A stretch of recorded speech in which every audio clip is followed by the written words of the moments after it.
Hello दोस्तों, तो आप सभी का स्वागत है हमारे YouTube channel Bihar GS academy में। हम लोग पिछले क्लास में पढ़ रहे थे भारत में यूरोपीय कंपनी का आगमन, जिसमें पुर्तगाली east India company, Dutch east India company और ब्रिटिश ईस्ट इंडिया कंपनी के बारे में संपूर्ण जानकारियाँ प्राप्त किए थे।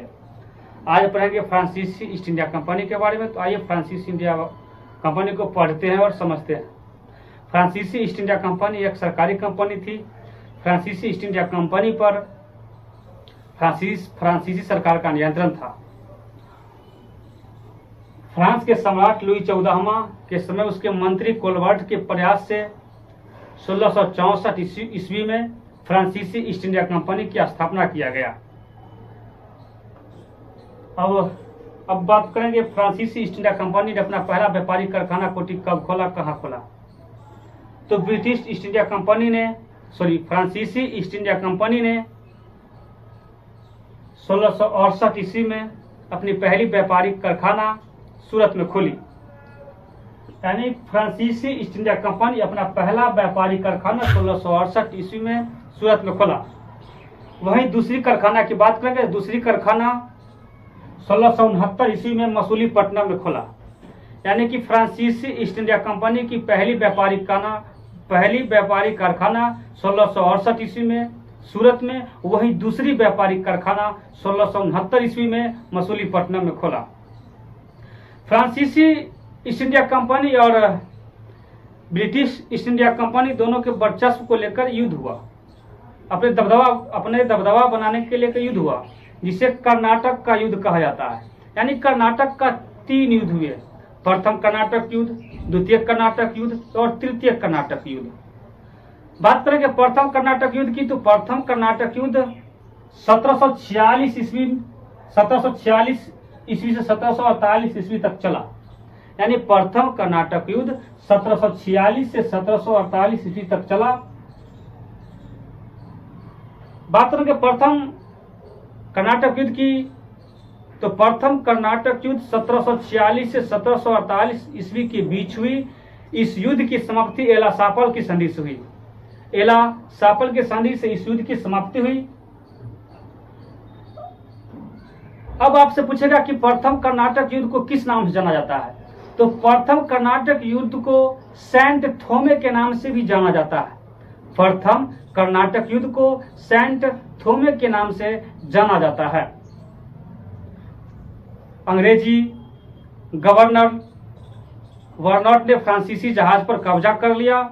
यही कारण है प्रथम कर्नाटक युद्ध का। यानी कि अंग्रेजी गवर्नर जो थे वर्नॉट फ्रांसीसी जहाज पर कब्जा कर लिए। बस यही कारण है कि प्रथम कर्नाटक युद्ध हुई। अगर आपसे पूछा जाए कि प्रथम कर्नाटक का तत्कालीन कारण क्या था, तो प्रथम कर्नाटक युद्ध का तत्कालीन कारण था अंग्रेजी गवर्नर वर्नॉट का फ्रांसीसी जहाज पर कब्जा करना। अंग्रेजी गवर्नर वर्नॉट का फ्रांसीसी जहाज पर कब्जा करना। अब बात करेंगे द्वितीय कर्नाटक युद्ध की। तो द्वितीय कर्नाटक युद्ध 1749 ईस्वी से 1754 ईस्वी के बीच की हुई, जिसका संबंध था हैदराबाद और कर्नाटक के उत्तराधिकारी युद्ध से था। यानी द्वितीय कर्नाटक युद्ध 1749-1754 ईस्वी के बीच हुई, जिसका संबंध था हैदराबाद और कर्नाटक के उत्तराधिकारी युद्ध से। अब द्वितीय कर्नाटक युद्ध की समाप्ति किस युद्ध से हुई। तो द्वितीय कर्नाटक युद्ध की समाप्ति पौंडीचेरी की संधि से हुई। यानी द्वितीय कर्नाटक युद्ध की समाप्ति पौंडीचेरी के संधि से हुई। अब जिस समय द्वितीय कर्नाटक युद्ध चल रहा था, द्वितीय कर्नाटक युद्ध के दौरान ही अंबूर का युद्ध भी चल रहा था 1749 ईस्वी में। अगर आपसे पूछा जाए कि द्वितीय कर्नाटक युद्ध के दौरान कौन सी घटना घटी थी, तो द्वितीय कर्नाटक युद्ध के दौरान अंबूर का युद्ध चल रहा था सन 1749 ईस्वी में। अब बात करेंगे तृतीय कर्नाटक युद्ध का। तो तृतीय कर्नाटक युद्ध 1756 से 1763 ईस्वी के बीच में हुई।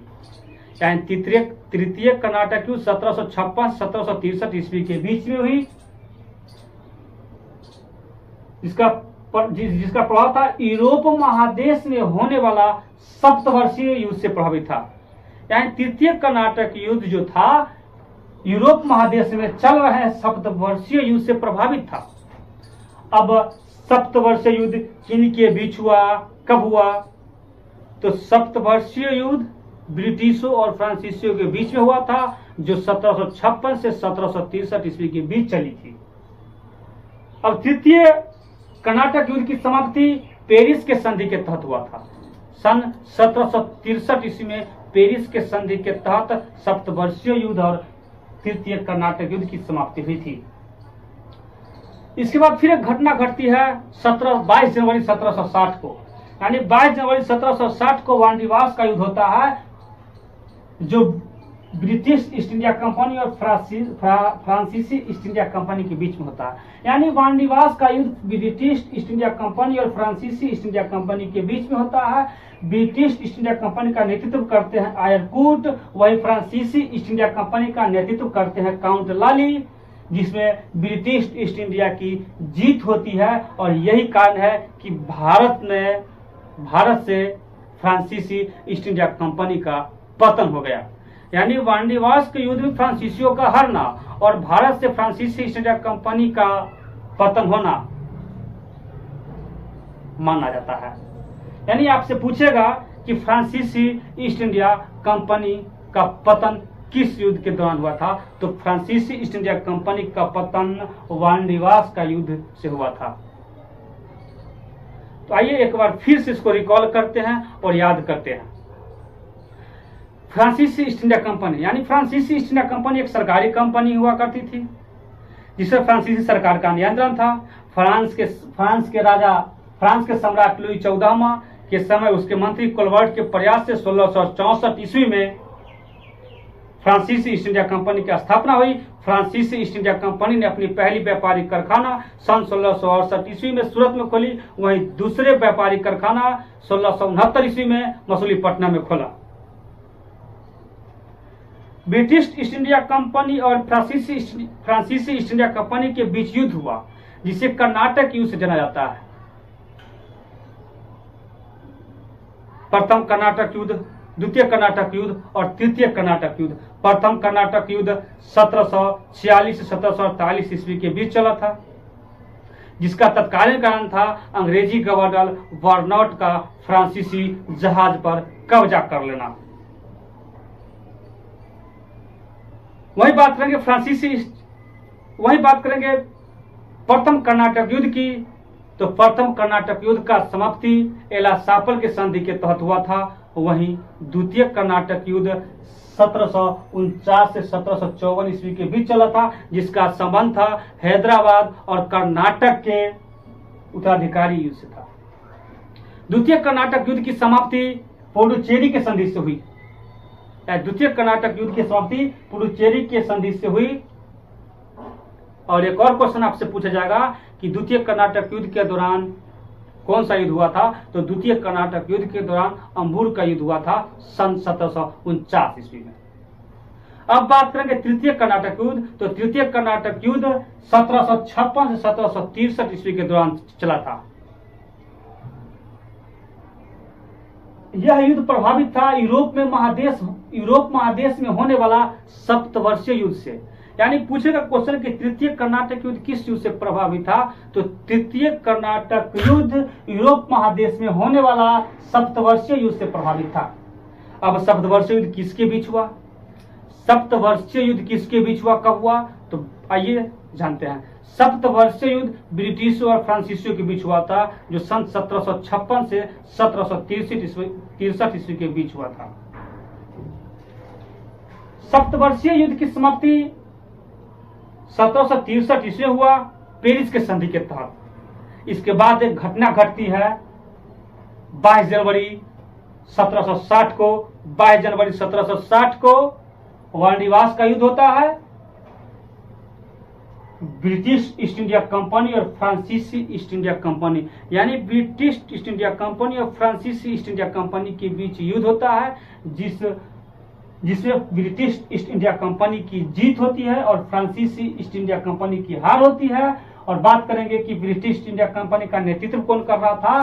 तो ब्रिटिश ईस्ट इंडिया कंपनी का नेतृत्व आयरकुट कर रहा था और फ्रांसीसी ईस्ट इंडिया कंपनी का नेतृत्व काउंट लाली कर रहा था।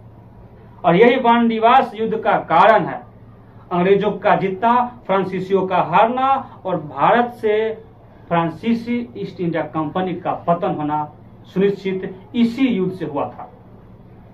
यानी कि फ्रांसीसी ईस्ट इंडिया कंपनी का पतन किस युद्ध से हुआ। तो फ्रांसीसी ईस्ट इंडिया का पतन वानडीवास का युद्ध से हुआ था, जो 22 जनवरी 1760 को हुई थी। तो दोस्तों, भारत में यूरोपीय कंपनी के आगमन को अच्छी तरह से हम लोग पढ़ लिए हैं। अब इसके आगे नया टॉपिक स्टार्ट करेंगे। आज के लिए इतना ही।